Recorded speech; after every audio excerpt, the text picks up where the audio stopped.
একদিন সন্ধ্যাবেলা বৃন্দাবনের কদম্ব গাছের নিচেই কয়েকজন শিশু গোন হয়ে বসেছিল। তাদের চোখে ছিল কৌতূহল। ঠিক তখনই মৃদু হাসি নিয়ে সেখানে এলেন ভগবান শ্রীকৃষ্ণ।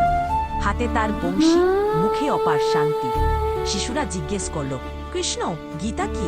শ্রীকৃষ্ণ স্নেহ ভরে বললেন, গীতা হলো জীবনের পথ দেখানো আলো।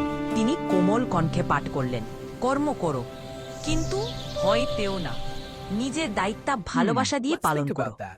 একটি শিশু বলল, ভুল করলে? Wonderful. কৃষ্ণ হেসে উত্তর দিলেন, ভুল থেকেই শেখা যায়, চেষ্টা থামিও না। আরেকটি শিশু জিজ্ঞেস করল, ভয় লাগলে কি করব?